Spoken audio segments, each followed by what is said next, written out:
नमस्कार दोस्तों, हमारे YouTube channel Sainwal classes for Uttarakhand में आप सभी का हार्दिक स्वागत है। दोस्तों, ये हमारे उत्तराखंड की परीक्षा वाणी सीरीज है और इस सीरीज में हम उत्तराखंड परीक्षा वाणी में जितने भी चैप्टर या जितने भी अध्याय हैं तो सभी का हम विषयवार अध्ययन कर रहे हैं। और इसमें हमारा यह 9वां अध्याय है और इसमें आज की यह जो वीडियो है तो इसमें हम पिथौरागढ़ जनपद के बारे में जानेंगे और परीक्षा वाणी में जितने भी महत्वपूर्ण फैक्ट हैं जो पिथौरागढ़ से संबंधित हैं उन सभी के बारे में इस पर चर्चा करेंगे। तो ये 9वां अध्याय है परीक्षा वाणी का। तो आइए प्रारंभ करते हैं। तो सबसे पहले अगर हम गठन की बात करें पिथौरागढ़ की, तो राज्य या जो जनपद है तो राज्य के पूर्वी भाग में यह स्थित है और अल्मोड़ा के भारत तिब्बत बॉर्डर वाले जो काप्ती खंड है तो उसको विभाजित करके, यानी जो उसका उत्तर का क्षेत्र है तो इसको अलग करके यहाँ पर जनपद का गठन किया जाता है। अगर तिथि की बात करें तो स्थापना की जाती है 24 फरवरी 1960, यानी अल्मोड़ा से इसे अलग करके बनाया गया है 24 फरवरी 1960। 3 जिले यानी जो हमारा बॉर्डर एरिया है, सीमांत जिले हैं, जिसमें हमारा ये जो 3 जनपद आते हैं चमोली, उत्तरकाशी और पिथौरागढ़, यानी उत्तरकाशी, चमोली और पिथौरागढ़, ये 3 जनपद हैं। तो उत्तरकाशी, चमोली और पिथौरागढ़। तो इसमें इन तीनों जनपदों का जो गठन है एक साथ किया गया था। तो टिहरी से उत्तरकाशी बनाया गया और पौड़ी से चमोली और अल्मोड़ा से पिथौरागढ़ जनपद का यहाँ पर गठन किया जाता है। तीनों का एक साथ 24 फरवरी 1960 को गठन किया जाता है। यहाँ का जो पिथौरागढ़ जो घाट या जनपद है या इसका जो मुख्य नगर है तो यहाँ ये सोर घाटी में बसा हुआ है। यहाँ पर वर्ष भर हमें मौसम एक जैसा देखने को मिलता है लगभग। समुद्र तल से ऊंचाई की बात करें तो 1636 मीटर की ऊंचाई पर यह स्थित है। तो 1636 मीटर की ऊंचाई पर स्थित है और कटोरे की आकृति वाला सोर घाटी में यह बसा हुआ है। तो इसका जो प्राचीन नाम है तो सोर क्षेत्र के नाम से भी इसको जाना जाता है। जब हम उत्तराखंड का इतिहास पढ़ते हैं तो जब चंद वंश और कत्यूर वंश के बारे में हम पढ़ते हैं तो उसमें सोर क्षेत्र का उल्लेख आता है। तो यहाँ पर सोर और सीरा 2 महत्वपूर्ण है। सोर क्षेत्र यानी पिथौरागढ़ के लिए कहा जाता है और जो सीरा क्षेत्र है वह डीडीहाट के लिए। तो यह कटोरी की आकृति के रूप में यहाँ पर सोर घाटी में बसा हुआ है और इसका जो नाम है तो मैदानी, जो इसका मैदानी भाग है तो उसको सैनी सोर कहा जाता है और पहाड़ी को सिर्फ सोर के नाम से जाना जाता है। और इसे उत्तराखंड में छोटा कश्मीर यानी मिनी कश्मीर के रूप में भी जाना जाता है। तो ये अपनी सुंदरता के लिए प्रसिद्ध है। तो यहाँ पर प्राकृतिक जो सौंदर्य है तो यह हमें देखने को मिलता है, इसके कारण इसको छोटा कश्मीर के नाम से यहाँ पर जाना जाता है।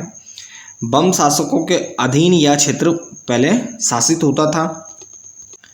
जो बम शासक हैं तो ये सीरा और डोटी में निवास करते थे। तो डोटी पश्चिमी नेपाल का क्षेत्र है और पश्चिमी नेपाल और जो सीरा का भाग है तो दोनों डोटी के अधीन होते थे। तो यहाँ पर जो ये क्षेत्र है तो नौ ठकुरी सोर के नाम से जाना जाता है। तो यहाँ पर कहते हैं कि जो कत्यूरी टाइम पीरियड है तो इसमें कत्यूरी काल में 9 ठकुरी यहाँ पर बम शासकों का शासन था। अलग अलग बटे हुए थे। जिस प्रकार गढ़वाल में हम देखते हैं कि 52 गढ़ों का निर्माण होता है और अलग अलग 52 गढ़ों में प्रमुख गढ़पति होते हैं, तो उसी प्रकार ये 9 ठकुरी सोर यानी 9 क्षेत्रों में बटा हुआ था, जिनको ठकुरी सोर के नाम से जाना जाता है। 9 क्षेत्रों में बटा हुआ था। 9 प्रमुख यहाँ पर छोटे छोटे शासक थे और उनमें से एक माना जाता है पिथौरा शाही। और माना जाता है कि यह जो पिथौरा शाही है तो आपने कुमाऊं में न्याय की देवी का नाम सुना होगा, जिया रानी। तो जिया रानी के पति थे पिथौरा शाही और इन्हीं के नाम पर यहाँ पर पिथौरागढ़ नगर का नामकरण का भी मान्यता है। यह माना जाता है कि पिथौरा शाही के नाम पर ही यहाँ पर पिथौरागढ़ का नामकरण हुआ है। इसके अलावा गोरखों द्वारा स्थापित यहाँ पर प्राचीन किला है। 1804 से 1815 तक गढ़वाल में और 1790 से लेकर 1815 तक यहाँ पर कुमाऊं में गोरखा शासन स्थापित होता है। तो इसी क्रम में गोरखों द्वारा यहाँ पर प्राचीन किले का निर्माण होता है जिसे सिमलगढ़ का किला कहा जाता है। और जब यहाँ पर अंग्रेजों का शासन होता है 1815 के बाद तो उनके द्वारा इसको लंदन फोर्ट नाम दिया जाता है।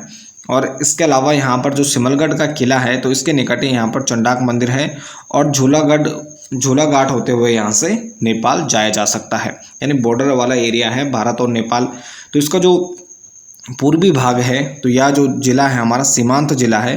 तो इस प्रकार कुछ यह जिला है और इसका जो उत्तरी भाग है तो ये चीन के साथ लगता है और जो पूर्वी भाग है तो ये नेपाल के साथ लगता है। और इसी के पश्चिम में यहाँ पर डोटी क्षेत्र स्थित था। तो यहाँ पर डोटी स्थित था।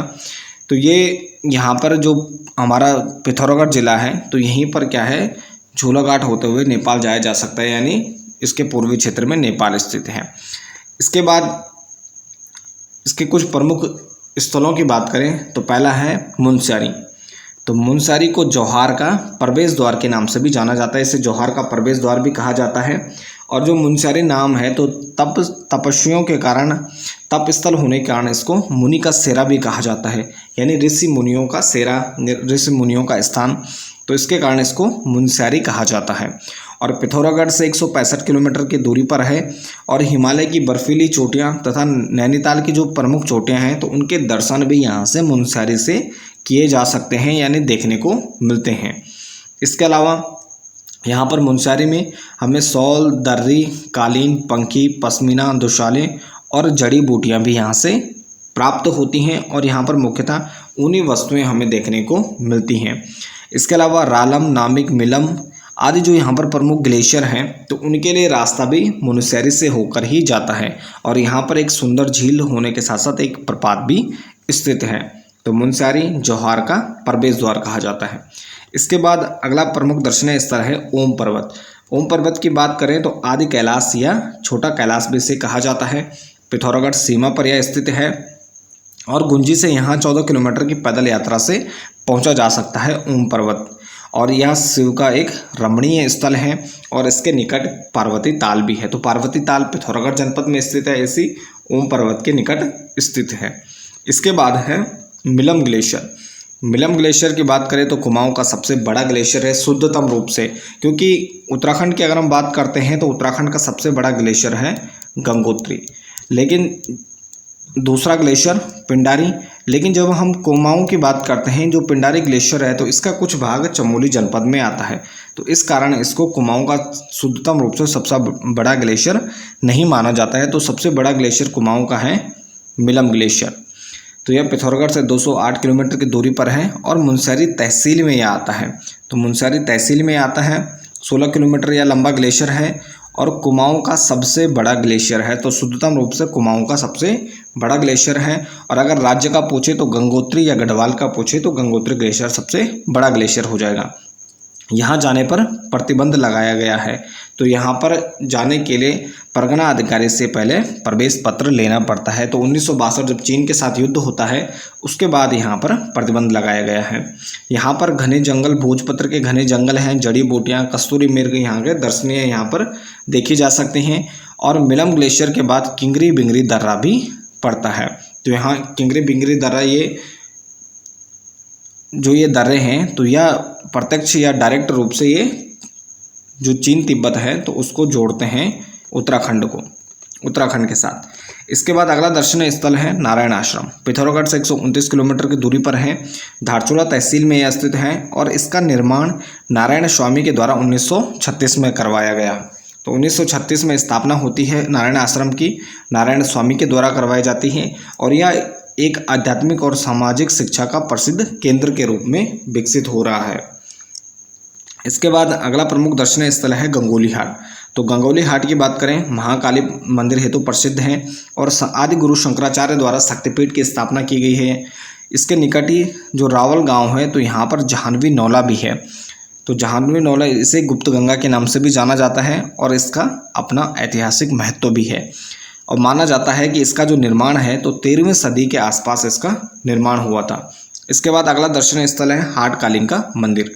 हाट कालिंका मंदिर की बात करें तो गंगोली हाट में यह स्थित है और माना जाता है कि रणभूमि में जो भी जवान गए हैं तो उनकी रक्षक देवी भी इसे कहा जाता है। तो हाट कालिंका मंदिर को यहाँ पर रणभूमि में गए जवानों की रक्षक देवी भी कहते हैं और महिषासुरमर्दिनी का यहाँ पर सिद्धपीठ है और इसे रहस्यों के कारण यह विख्यात है या प्रसिद्ध है। माना जाता है यहाँ पर जो मंदिर में कुंड है तो नवरात्रों में मान्यता है कि अगर कुंड को भरना होगा तो 1 या 2 बकरों की बलि से भर जाता है, अगर नहीं भरना होगा तो मान्यता है कि यहाँ पर हजारों बकरों की बलि देने पर भी जो यहाँ पर कुंड है तो वह नहीं भरता है। और माना जाता है कि मंदिर में जो यहाँ के पुजारी हैं तो रात्रि में यहाँ पर सोने की व्यवस्था करते हैं, यानी बिस्तर लगाया जाता है और सुबह वहाँ पर जब दोबारा से ताले खोले जाते हैं तो किसी के शयन का प्रतीत होता है कि यहाँ पर सोने का प्रमाण मिलता है। तो इसी प्रकार के रहस्यों के कारण यह जो हाट कालिंग का मंदिर है यह विख्यात है। इसके बाद है पाताल भुवनेश्वर। तो पाताल भुवनेश्वर मंदिर की बात करें तो 33 करोड़ या 33 कोटि देवी देवताओं का वास यहाँ पर माना जाता है और यह एक प्रकार का आश्चर्यजनक स्थान है। गंगोली हाट में स्थित गुफा मंदिर है यह, और गुफा में यहाँ पर प्राचीन व उत्कृष्ट मूर्तियाँ जिसमें सूर्य, विष्णु, उमा महेश्वर और महिषासुरमर्दिनी की जो मूर्तियाँ हैं वह इस गुफा में स्थापित की गई हैं। और यहाँ पर 4 शिलाएँ यानी 4 बड़े पत्थर हैं जिनको 4 युगों का प्रतीक माना जाता है इस गुफा में। इस गुफा में कई द्वार हैं जिनमें नरसिंह द्वार, शेषनाग द्वार, रानी द्वार, धर्म द्वार और मोक्ष द्वार प्रमुख हैं। इसके अलावा यहाँ पर पाताल गंगा नदी भी बहती है और 120 मीटर की गहराई पर यहाँ पर स्थित शिवलिंग है। और इसके साथ ही यह जो स्थान है तो आश्चर्यजनक स्थानों में से एक माना जाता है पाताल भुवनेश्वर। और पाताल रुद्रेश्वर जो मंदिर है वह चंपावत में है, पाताल भुवनेश्वर मंदिर पिथौरागढ़ में है, ये आपको जरूर ध्यान रखना है। इसके बाद अगला स्थान है रामेश्वर। पिथौरागढ़ से 35 किलोमीटर की दूरी पर है और यहाँ पर पूर्वी रामगंगा व सरयू गंगा का संगम होता है। तो पूर्वी रामगंगा व सरयू गंगा के संगम पर है रामेश्वर और यहाँ पर सूरज कुंड भी स्थित है और मकर संक्रांति को यहाँ पर विशाल मेले का आयोजन भी होता है इसी रामेश्वर नामक स्थान पर। इसके बाद अगला दर्शनीय स्थल है अस्कोट। तो अस्कोट कत्यूर राजाओं की राजधानी भी रही है। तो यहाँ पर जब कार्तिकेयपुर के बाद जो कार्तिकेयपुर राजवंश है उसका विभाजन होता है, अंत होता है, तो उसके बाद यहाँ पर कत्यूरी जो शासक रहते हैं तो विभिन्न अलग अलग यहाँ पर क्षेत्रों में बट जाते हैं, अलग अलग उनकी राजधानियाँ होती हैं। तो इन्हीं में से एक अस्कोट राजधानी रहती है। पिथौरागढ़ से 54 किलोमीटर दूर यह स्थान है और यहाँ पर जो प्राचीन किले हैं तो वह भी देखने को मिलते हैं, उनके ध्वंसावशेष अभी बचे हुए हैं। और अस्कोट सर्वाधिक कस्तूरी मृग वाला यहाँ पर बिहार भी है। इसके बाद धारचूला पिथौरागढ़ से 96 किलोमीटर की दूरी पर है, भारत नेपाल की सीमा पर है और यह छोटा कैलाश मानसरोवर और नारायण आश्रम के मार्ग पर है। तो यहाँ से होके जाया जा सकता है। और इसके अलावा यहाँ पर ऊनी और कालीन और लोई विभिन्न प्रकार के जो ये ऊनी वस्त्र हैं तो ये यहाँ पर इनके लिए प्रसिद्ध है, जाना जाता है। इसके बाद है कैलाश मानसरोवर यात्रा। तो कैलाश मानसरोवर यात्रा पिथौरागढ़ से होकर गुजरती है और इसका जो संचालन है तो कुमाऊं मंडल विकास निगम के द्वारा किया जाता है। और यात्रा मार्ग की बात करें तो यहाँ पर जो कैलाश मानसरोवर यात्रा है, वर्तमान में जो कैलाश मानसरोवर है तो यह चीन तिब्बत में यह क्षेत्र आता है। तो इसके लिए यहाँ पर भारत सरकार व चीन सरकार का सहयोग इसमें लेना पड़ता है।